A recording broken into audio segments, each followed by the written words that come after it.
Bismillahirrahmanirrahim. Assalamualaikum warahmatullahi wabarakatuh. Alhamdulillahilladzi bini'mati tatimus solihat. Segala puji bagi Allah yang dengan kenikmatan dan amal solih. Terima kasih kepada teman-teman yang telah membuka video dari saya, Iis Aisyah Solihat, mahasiswi Pendidikan Islam Anak Usia Dini UIN Suska Riau. Baiklah teman-teman, pada kesempatan video kali ini saya akan menjelaskan tentang 4 perkembangan bahasa pada anak. Pertama adalah perkembangan berbicara, perkembangan menulis, perkembangan membaca, dan perkembangan menyimak. Baiklah teman-teman, kita masuk pertama kepada perkembangan berbicara. Menurut Dikbud dalam Saputri 2015, berbicara adalah penyampaian maksud, ide, gagasan, pikiran, atau isi hati kepada orang lain dengan bahasa lisan agar mudah dipahami. Pada perkembangan berbicara, terdapat 6 aspek klasifikasi perkembangan, yakni fonologis, semantik, sintaksis, morfologis, metalinguistik, dan pragmatik. Dari 6 aspek ini diterapkan melalui 4 periode perkembangan berbicara.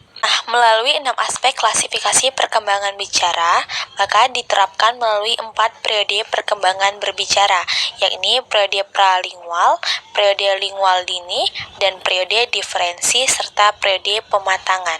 4 periode perkembangan berbicara tersebut merupakan hasil dari aspek klasifikasi perkembangan berbicara. Pertama, aspek fonologis, yakni kemampuan warna-warni bunyian. Lalu aspek semantik merupakan kemampuan memahami suatu bahasa.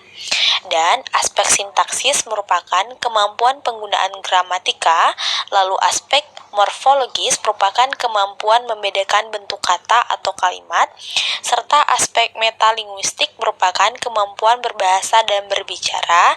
Terakhir adalah aspek pragmatik merupakan penggunaan bahasa secara tepat guna. Baiklah, kita masuk kepada perkembangan kedua, yakni perkembangan menulis. Berikut grafik organizer atau mind mapping pada perkembangan menulis. Yang kedua adalah grafik organizer atau mind mapping perkembangan menulis. Menulis merupakan suatu keterampilan yang dipelajari setelah kemampuan lain dikuasai, yakni melalui motorik halus. Pada kegiatan perkembangan menulis, maka anak akan mengembangkan aspek motorik halus atau persepsi visual dan motorik kasar atau koordinasi tubuh. Lalu, tahapan perkembangan menulis yakni terdapat melalui 3 tahapan. Tahap pertama adalah coretan anak, tahap kedua adalah garis dan bentuk, dan tahap ketiga adalah mencontoh kata-kata. Melalui tahapan perkembangan menulis diterapkan melalui tahapan menulis, yakni tahapan menggunakan gambar atau sketsa, lalu tahapan mencontoh huruf, berikut adalah kalimat pendek. Tahapan anak paham bahwa kata yang mereka tuliskan, lalu tahapan anak mampu menulis kata demi kata, dan tahapan tumbuhnya percaya diri anak, serta tahapan antusiasme pada menulis bagi anak. Baiklah, kita masuk pada grafik organizer atau mind mapping perkembangan bahasa yang ketiga, yakni perkembangan membaca. Definisi membaca sering disamakan pada literasi.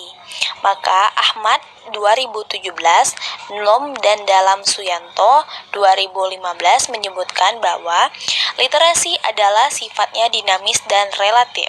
Sementara Graf NG menyebutkan bahwa literasi bukan suatu keterampilan atau fenomena tunggal, melainkan literasi merupakan konsep yang tidak akan pernah berakhir. Perkembangan membaca dibutuhkan stimulasi pada perkembangan tersebut.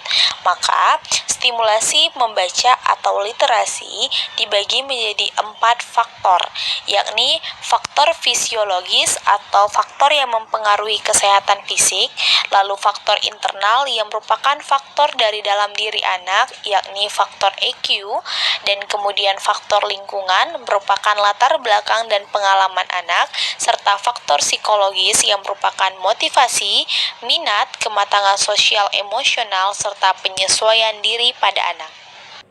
Melalui stimulasi yang dikembangkan pada perkembangan membaca, maka dibutuhkan pula tahapan perkembangan membaca.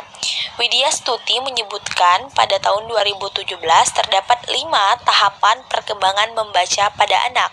Pertama yakni tahapan fantasi atau magic stage, yang kedua adalah tahapan pembentukan konsep diri atau self-concept stage, yang ketiga adalah tahapan membaca gambar atau bridging reading stage, yang keempat adalah tahapan pengenalan bacaan atau take off read stage, dan yang kelima adalah tahapan membaca lancar atau independent reader stage.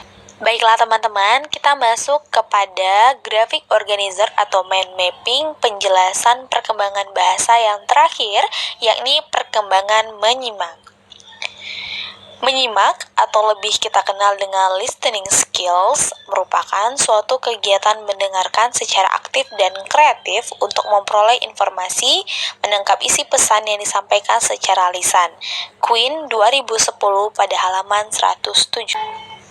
Proses menyimak berbeda dengan proses mendengarkan. Pada proses menyimak, kita diminta untuk menjadi pribadi dengan pasif proses. Artinya, ketika kita menyimak sesuatu atau hal yang diperdengarkan oleh orang lain kepada kita, maka kita diminta untuk memahami dan memberikan respon terhadap apa yang kita simak. Sementara ketika mendengarkan, kita lebih aktif, namun tidak selalu bisa memahami apa yang kita dengarkan. Karena ini, respon pada saat mendengarkan lebih minim dibanding ketika kita menyimak. Maka perkembangan menyimak pada anak lebih dibutuhkan tingkat kefokusan dibanding mendengarkan saja. Tahapan perkembangan menyimak dipengaruhi oleh beberapa faktor. Menurut Bromley dan Kurnia, ada 3 faktor sedikitnya yang dapat mempengaruhi perkembangan menyimak pada anak. Pertama yakni faktor penyimak itu sendiri. Yang kedua adalah faktor situasi dan kondisi. Yang ketiga adalah faktor pembicara. Maka ketiga faktor ini menentukan baik dan tidaknya suatu bahan yang akan dijadikan respon terhadap apa yang kita simak. Lalu, tahapan perkembangan menyimak pada perkembangan menyimak dipengaruhi oleh usia, rentang usia pada anak itu sendiri. Tahapan pertama yakni pada usia 0 sampai dengan 1 tahun. Maka pada tahapan ini, anak sudah mulai mengeluarkan suara bergumam, mengarahkan kepala ke sumber suara dan menanggapi. Lalu tahapan kedua pada usia 1 sampai dengan 2 tahun, yakni anak mulai mengenal namanya sendiri, menghubungkan kata-kata dengan tingkah laku, serta mempelajari permainan sederhana. Lalu tahapan ketiga yakni pada usia 3 sampai dengan 4 tahun.